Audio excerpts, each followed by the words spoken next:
ధనుష్కి, శివాకి, కొంతమంది ఇలా నేమ్స్ ఉంటాయి. వాళ్ళకి నేను ఎందుకు ఇవ్వనంటే వీళ్ళు నా మొత్తం what happened, how it happened, how deep it happened, why it happened like that. బేసిక్గా ఇప్పుడు ఇన్స్టాగ్రామ్ వచ్చిన తర్వాత జనాలకు కూడా తెలుసుకోవడానికి ఏం లేదు, మీరే చెప్పేస్తున్నారు మొత్తం అన్ని. ఈ మధ్యన కవితలు కూడా స్టార్ట్ చేశారు మొత్తం అందరూ. కరెక్టే. సో ఎలా ఉన్నావు, ఏంటి సంగతులు? లైఫ్ ఇస్ గుడ్, బాగున్నాను, అంతా బాగుంది. ఒకటే సినిమా ఏంటంటే ఫైనలీ నా టైం వచ్చింది. నేను సినిమా చేయాలనుకున్నా, చేసా, రిలీజ్ అవుతుంది. సినిమాలు చేద్దాం అని అనుకుంటున్నాను కాబట్టి ఈ సినిమా బాగా వెళ్తే నా ఫ్యూచర్ బాగుంటుంది. కానీ లంబసింగి నేను బిగ్ బాస్ నుంచి బయటకు వచ్చిన తర్వాత విన్నావు కదా స్టోరీ, వెంటనే ఓకే 45 days లో ప్యాకప్ అయిపోయి ఎన్ని సంవత్సరాలు ఎందుకు పట్టింది రిలీజ్ అవ్వడానికి? అది మన చేతిలో ఏముంటుంది, యాజ్ అన్ యాక్టర్ మన చేతిలో ఏం ఉండదు. ప్రొడ్యూసరు, డైరెక్టరు, ఆ టీం ఎలా అనుకుంటే అలా. ఇది రిలీజ్ అవుతే నాకే కదా ప్లస్.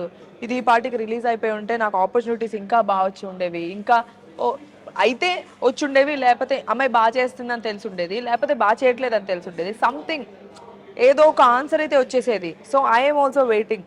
ఏంటి అసలు ఆడియన్స్ నన్ను ఎలా చూస్తున్నారు, ఏమనుకుంటున్నారు, డూ ఐ హ్యావ్ దాట్, నాలో ఉందా లేదా, నేను చెయ్యాలా వదిలేయాలా, నేను కూడా అదే వెయిటింగ్. కానీ ఎక్కడ బిగ్ బాస్ మీ సీజన్ కంటెస్టెంట్స్ ఎవరు ఈ సినిమాకి సంబంధించి సపోర్ట్ చేయలేదేమో అనిపించింది, నిజమేనా? ఒక గ్రూప్ ఉంది, అందరూ ఉన్నారు అందులో. సో అందరూ ఉన్న గ్రూప్ లో అయితే నేను షేర్ చేశాను. సపోర్ట్ గురించి మాట్లాడుతున్నా, అంతవరకే నేను చేయగలను. నేను అంటే అన్నీ పంపించాను నావన్నీ. అది ఇంకా నేను సపోర్ట్ చేయమనే పంపించాను. Please support, this is my debut first film, please support my film, I really need you all in this time అని చెప్పి. It is up to them no if they want to support or not. Few people did, కొంతమంది చేశారు,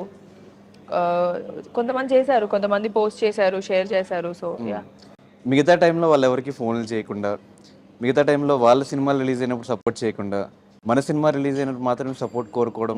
ఎవరి సినిమాకి support చేయలేదని నువ్వు అనుకుంటున్నావు? Even Sohel cinema release అయినప్పుడు ఎక్కువ పోస్టులు పెట్టడం నేను చూడలేదు. పెట్టాను, 1 or 2 మెనీ పోస్ట్. అంటే వాడు చేసిన 3 సినిమాలు, ప్రతి సినిమాకి నేను నా పోస్ట్ ఉంటుంది, ప్రతి సినిమాకి ఉంటుంది. ఫస్ట్ 2-3 అప్పుడైతే పార్టీ కూడా నేను బేసిక్లీ పార్టీస్ అవి ఇవి ఎక్కువ వెళ్ళను. And on top of it నా షూటింగ్స్ లో నేను వర్క్స్ లో ఉన్నాను. సోహెల్ కి నేను ఖచ్చితంగా నేను సపోర్ట్ చేశాను. ఇంకా మిగతా వాళ్ళు ఎవరైనా వాళ్ళతో టచ్ లో లేకపోయినా టచ్ లో ఎవరితో లేను. ధనుష్, నేను ఇప్పుడే కాదు, నాకు వెరీ లిమిటెడ్ ఫ్రెండ్స్. నేను మోర్ ఓవర్ సినిమా ఫ్రెండ్సే ఉండరు నాకు, చాలా తక్కువ, very limited friends. I don't like that. నాకు ఇంట్లో ఉండడం చాలా ఇష్టం. బయటకు వెళ్ళిపోయి పార్టీలకు వెళ్ళిపోయి, ఒక్కసారి నీ బర్త్డేకి వచ్చాను గుర్తుందా, నేను ఆ రోజు అక్కడ నుంచి రిటర్న్ అవుతున్నాను, నీ బర్త్డే అని చెప్పావు. ఆ రోజు నేను I took a step forward to come, నా అంతటా నేను ఇనిషియేటివ్ తీసుకొని. సో నాకు ఎక్కువ ఇష్టం ఉండదు, ఎప్పుడైనా ఒక్కసారి వెళ్ళామా, చిల్ అయ్యామా, వచ్చేసామా అని. నేను ఇంట్లోనే హ్యాపీ. అండ్ ఒక్కసారి పార్టీ బాండింగ్స్ ఏంటి, బయటకు వచ్చాక బాండింగ్స్ ఉండకపోవడం. నీకు ఇంకో విషయం తెలుసా, నేను ఎప్పుడు చెప్తా, నేను ఐ హ్యావ్ అ క్లారిటీ. నేను హౌస్ లో కూడా దూరంగానే ఉన్నా, నేను ఇప్పుడు కూడా అలాగే ఉన్నా. సో అలాని నేను రుద్దేసుకొని పూసేసుకొని ఎప్పుడు లేను, బయట కూడా రుద్దేసుకొని పూసేసుకొని లేను. అండ్ మోర్ ఓవర్ ఆ లోపల ఉండి ఎవరైతే క్లోజ్ గా ఉన్నారో వాళ్ళు ఇప్పుడు అలా ఏం ఉండరు. అదంతే, అది అక్కడ టెంపరీ. హగ్స్ చేసేసుకొని నువ్వు ఉండిపోయావు, నువ్వు ఎలిమినేట్ అవ్వలేదు అంటే హగ్ చేసేసుకున్నంత మాత్రాన వాళ్ళకి నువ్వు అంటే నిజంగా ఉంటే హ్యాపీయో, ఉండకపోతే హ్యాపీయో, ఇవన్నీ కాదు. Finally at the end of the day నేను ఉండాలి, నేను ట్రోఫీ గెలుచుకోవాలి, నేను ఎండింగ్ వరకు రావాలి, నేను కదా గెలుచుకోవాలని. ఇప్పుడు నీకు నాకు మధ్య పోటీ ఉందనుకో, నువ్వు గెలిచావంటే నాకు ఆబ్వియస్గా నేను ఫీల్ అవుతాను కదా. What ever happens in the house is just for the viewers. మనం ఇలా చేస్తే ఇలా బాగుంటుంది, నన్ను ఇంత పాజిటివ్గా తీసుకుంటారు, నన్ను ఇంత నెగిటివ్గా తీసుకుంటారు. నేను చాలా స్ట్రైట్ ఫార్వర్డ్గా ఉంటా, నేను నాలా ఉంటా, నేను క్లారిటీగా ఉన్నా. నేను ఇది చేయను, నాకు దెబ్బలు తగిలితే నా సినిమాకి నేను సినిమా చేయాలి, నేను దెబ్బలు తగులుతాయి, నేను ఎంతవరకే చేయగలుగుతా, నేను ఎంతవరకు చేయగలుగుతానో అంతవరకే చేయగలుగుతా, నన్ను మించి నేనేం చేయలేను. So yeah. ఇంకా స్టిల్ మీ సీజన్ నుంచి టచ్ లో ఉన్న వాళ్ళు ఎవరు? అందరూ టచ్ లో ఉన్నారు, బాగా క్లోజ్ గా. సోహెల్తో, ఆర్యానాతో, అవినాష్తో, అమ్మతో, అందరితో టచ్ లో ఉన్నా, హారికాతో. సో మెహబూబ్తో. తను నాకు ఫోన్ చేస్తాడు ఎప్పుడైనా, కాల్స్, ఏదైనా వర్క్ ఉందంటే నాకు కాల్స్ వస్తాయి, నాకు ఏదైనా పని ఉందంటే మేము అందరం మాట్లాడతాము. మీ సీజన్ లో సూర్యకిరణ్ గారు రీసెంట్ గా ఎక్స్పైర్ అవ్వడం జరిగింది. అసలు చూడగానే చాలా షాక్ అది. సూర్యకిరణ్ గారు ఫోన్ చేసి నీకు ఆపర్చునిటీ ఉంది తమిళ్లో, నేను ఈ రోల్ అనుకుంటున్నాను అని ఫోన్ చేశారు. హ్యాపీగా అనిపించింది. యూనో తమిళ్ డెబ్యూ కోసం నేను వెయిట్ చేస్తున్నా. సార్ ఎప్పటికప్పుడు సినిమా గురించి, అంటే సూర్యకిరణ్ గారు బిగ్ బాస్ కన్నా ముందు కూడా నాకు తెలుసు. ఒకసారి నేను ఏదో ఆడిషన్కి వెళ్ళినప్పుడు ఆఫీస్లో చూశాను. ఓ కళ్యాణి గారి హస్బెండ్ అది ఆ టైప్లో. దాని తర్వాత సూర్యకిరణ్ గారితో 1 వీక్ ఉన్నా కూడా యూనో డిఫరెంట్ ప్లేస్లో, డిఫరెంట్ అట్మాస్ఫియర్లో మేము అందరం కలిసి ఉన్నాము. ఒక మంచి బాండ్ ఉంటుంది. దాని తర్వాత కూడా ఆయన చాలాసార్లు ఫోన్ చేశారు సినిమా గురించి మాట్లాడడం, కానీ ఎప్పుడు సినిమా గురించే. And it's all of a sudden very sad. And దానికి తోడు ఆయన ఒంటరిగా ఉంటారు, ఓన్లీ మదర్తో ఉంటారు. ఏమో ఒక్కొక్క లైఫ్ అలా ఎండ్ అయిపోతుంది సడన్గా. అంటే చాలా రోజుల నుంచి ఆయన ఒక హెల్త్ ఇష్యూతో ఇబ్బంది పడుతున్నారు అని చెప్పి ఎప్పుడు చెప్పలేదు మాకు, మీ ఎవరికి తెలియదు, ఎవ్వరికి చెప్పలేదు అసలు. ఆయన అంటే ఎప్పుడు ఫోన్ చేస్తే హ్యాపీ న్యూసే చెప్పారు, కానీ ఎప్పుడు సాడ్ న్యూస్ కానీ నాకు ప్రాబ్లమ్స్ ఉన్నాయి, కష్టాల్లో ఉన్నానని కానీ ఎప్పుడు ఇలాంటివి ఏం చెప్పలేదు. అండ్ అమ్మ ఎలా చేస్తున్నావు, ఎలా ఉంది, ఏమవుతుంది, ఏం చేస్తున్నావు దివి, నాకు project I will give you a project, ఇలా తప్పితే there was nothing. And Suryakiran గారు అందరికీ ఎంత క్లోజో కాదు తెలియదు, కానీ నాకైతే ఎప్పటికప్పుడు దివి నువ్వు ఇంత ప్యాషన్తో ఉన్నావు, నేనైనా నీకు ఆపర్చునిటీ ఇస్తాను, at least I will do something for, ఇలా ఈ టైప్లో ఉండేవాళ్ళు. ఆయన చనిపోయినప్పుడు నేను చాలా ఫీల్ అయ్యాను. నాకు కాల్ కూడా వచ్చింది చెన్నై నుంచి, వాళ్ళ కో డైరెక్టర్ ఫోన్ చేశారు, సార్ ఇలా ఉంది అని. ఇప్పుడే మొన్నే నా ప్రమోషన్స్ అవుతున్నాయి. And I fell very bad. Okay. And ఇండస్ట్రీలో ఒకటి ఉంది, బిగ్ బాస్ వాళ్ళు బిగ్ బాస్ వరకే, ఆ టైం పీరియడ్ వరకే వాళ్ళకి ఫేమ్ ఉంటుంది, తర్వాత వాళ్ళందరూ కనిపించకుండా వెళ్ళిపోతున్నారు. అది దివి నమ్మిద్దా? ధనుష్ కనిపించకుండా వెళ్ళిపోతున్నారా లేదా అనేది మన చేతిలో ఉంటుంది. బిగ్ బాస్ ఫేమ్ అనేది ఒకటి ఉంది కదా, ఆ ఫేమ్ బయటికి రాగానే మనకన్నా ఎక్కువ మన చుట్టుపక్కల ఉన్న వాళ్ళందరూ మనల్ని ఇలా చేస్తారన్నమాట. నువ్వేంటి షాప్కి వెళ్ళి కొంటున్నావు, నువ్వు షాప్కి వెళ్ళొద్దు, మేమున్నా మేము తీసుకొస్తాం, నువ్వేంటి ఇక్కడికి వెళ్తున్నావు, నువ్వేంటి ఆడియన్స్లోకి వెళ్ళిపోతున్నావు, నువ్వేంటి జనాల్లో కనిపించేస్తున్నావు, నువ్వేంటి ఫోటో ఇచ్చేస్తున్నావు, నువ్వేంటి ఇలా చేస్తున్నావు. నథింగ్. ఆ టైం వరకే అది. అప్పుడే ఫ్రెష్గా మనం టీవీలో కనిపించి బయటకు వస్తాం కదా, ఆ 50 days 100 days చాలా హైప్ ఉంటుంది. దాని తర్వాత కూడా ఇష్టపడే వాళ్ళు ఉంటారు, if you are very good, if you are really good. ఇప్పుడు నేను ఈవెంట్స్ చేస్తున్నా, ఈవెంట్స్ చేయడానికి ఎవరో ఒకరు ఇష్టపడి ఉంటే, ఎవరో ఒకరు అప్పుడు చూసి నచ్చి ఉంటే కదా. బట్ ఏదైతే హైప్ క్రియేట్ అవుతుందో దాని చుట్టూ ఒక పర్సన్ చుట్టూ, అది ఆ టెంపరీ వరకే, అప్పటి వరకే. 1 year అనుకుంటా, 1 year 2 స్టార్ట్ అయ్యే వరకు అంతే. నెక్స్ట్ అంటే నేను ఇది గమనించా, ఎందుకంటే నా ప్రీవియస్ సీజన్లో ఫాలోవర్స్ ఉంటారు, దాని తర్వాత మనకి ఫాలోవర్స్ పెరుగుతారు. నేను 40K ఉన్నప్పుడు స్టార్ట్ అయ్యా, బయటకు వచ్చేసరికి 395K, మెల్లగా 500, మెల్లగా 1 million. It was very slow process. కానీ అదంతా మెల్లగా అవుతున్న కొద్దీ ఒక పాయింట్ తర్వాత ఆగిపోతుంది అన్నమాట. దాని తర్వాత పాతోళ్ళు అలాగే యాక్టర్స్ కూడా అంతే.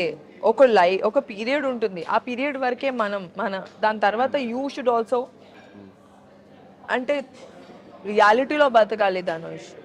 It's reality. And big boss is just a show, అందరికీ తెలియడానికి.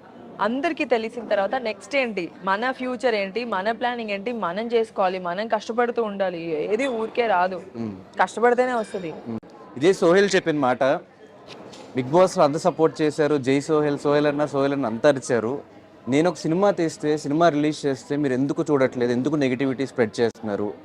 ఈ సోహెల్ ఎపిసోడ్ అంతా చూసినప్పుడు ఏమనిపించింది? నాకు ఫస్ట్ చాలా బాధ అనిపించింది. సోహెల్ యాజ్ అ ఫ్రెండ్ గా నాకు జాలేసింది.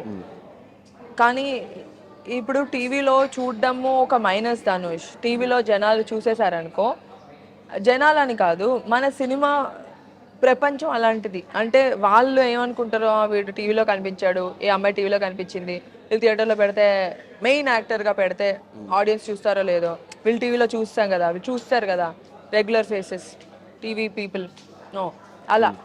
సో టీవీ ఎంతైతే ప్లస్ టీవీ ఆడియన్స్కి, రెగ్యులర్ ఆడియన్స్కి మాకెంతైతే ప్లస్ అయిందో, అందరు ఎలా అయితే బాగా సపోర్ట్ చేశారో ఆ టైంలో. అండ్ సపోర్ట్ చేసిన వాళ్ళు కూడా మేము అడిగిన వాళ్ళు కాదు, నన్ను సపోర్ట్ చేయి ప్లీజ్ అని అడిగిన వాళ్ళు కాదు, బిగ్ బాస్కి ఫ్యాన్స్ వాళ్ళు.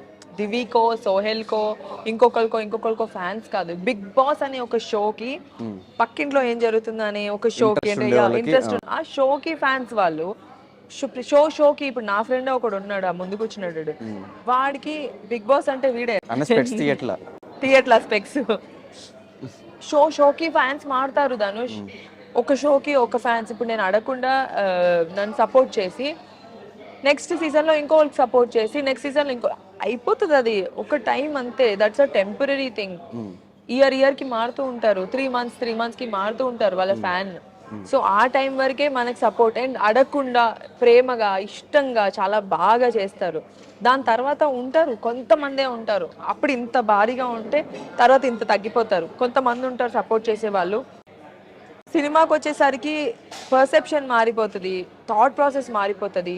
వీళ్ళని ఎందుకు చూడాలి, వీళ్ళని ఎందుకు ప్రోత్సహించాలంటే అరే మాకు ఏ సపోర్ట్ లేదు, మీరే సపోర్ట్ చేస్తే బాగుంటుంది. ఇప్పుడు సోహెల్ ఫీల్ అవ్వండి అంటే సేమ్ అంతే. బిగ్ బాస్ కి సినిమాకి కంపారిజన్ లేదు ధనుష్. ఇది ఒక ప్లాట్ఫామ్ జనాలు చూడటానికి. జనాలు చూసేశారు. ఇప్పటి నుంచి ఏం చేయాలనేది మన కష్టం. మన సినిమా, మన పిక్, మనం స్క్రిప్ట్ ఎలా చూస్ చేసుకున్నాం, ఎలా పర్ఫామ్ చేసాం, బాగుందా లేదా. ఒక సినిమా నుంచి ఇంకో సినిమా హై అవుతే పైకి వెళ్తాం, పడిపోతే కింద వెళ్ళిపోతాం, అంతే, కనిపించకుండా పోతాం. సోహెల్ బాధపడిందని పక్కన పెట్టేస్తే ఇదే తమిళ్ బిగ్ బాస్లోనే హిందీ బిగ్ పేరు గుర్తు రావట్లేదు, ఒక పర్సన్ బిగ్ బాస్ విన్నర్ అయ్యి బయటకు వచ్చి సినిమా చేసి సూపర్ డూపర్ హిట్ కొట్టాడు. ఎవరు? తమిళో హిందీయో? తమిళ్లోనో హిందీలోనో ఎవరో గుర్తులేదు. సినిమా చూస్తే సూపర్ యాక్టర్ గా సక్సెస్ అయ్యాడు అబ్బాయి బయటకు వచ్చిన తర్వాత. అబ్బాయా? తమిళ్లో. సో అదే మంచి స్క్రిప్ట్ చేస్తే మీరు కూడా సక్సెస్ అయ్యే ఛాన్సెస్ ఉంటాయి కదా. అవును, ఖచ్చితంగా అదే చెప్తున్నా. మంచి స్క్రిప్ట్ చేస్తే ఖచ్చితంగా సక్సెస్ అయ్యే ఛాన్సెస్ ఉన్నాయి. బిగ్ బాస్ కి సినిమాకి కంపారిజన్ లేదు. మంచి స్క్రిప్టా, మంచి సినిమానా, మంచి పర్ఫార్మరా, ఇదే ఇంపార్టెంట్. అండ్ చాలా మంది ఇప్పుడు ఇంకా బిగ్ బాస్ చేసిన వాళ్ళు క్యారెక్టర్ ఆర్టిస్ట్ లాగా మిగతా వేరే వాటిలో కనిపిస్తున్నారు. ఎందుకంటే అందరు ఇప్పుడు ఆపర్చునిటీస్ ఇస్తున్నారు. అండ్ ఆల్సో మనకి వెబ్ సిరీస్, ఓటీటీస్, సినిమాలు అన్నీ పెరిగినాయి, స్కోప్ ఎక్కువ ఉంది, ఆపర్చునిటీస్కి స్కోప్ ఉంది. బట్ కొంతమంది ఎవరైతే ఇప్పుడు నేను హీరోనే అవ్వాలి, నేను హీరోయినే అవ్వాలి అని అనుకునే వాళ్ళకి ఆబ్వియస్లీ కాంపిటీషన్ ఉంటుంది. ఆబ్వియస్లీ వాళ్ళకన్నా పెద్ద యాక్టర్స్ ఉంటారు, లైక్ ఏ గ్రేడ్ యాక్టర్స్ అంటే లైక్ టాప్ యాక్టర్స్ ఉంటారు, వాళ్ళనే కదా పిక్ చేసుకుంటారు. సో మన దాంట్లో ఏదో ఒక extraordinary, you have to be extraordinary in something for them to pick you.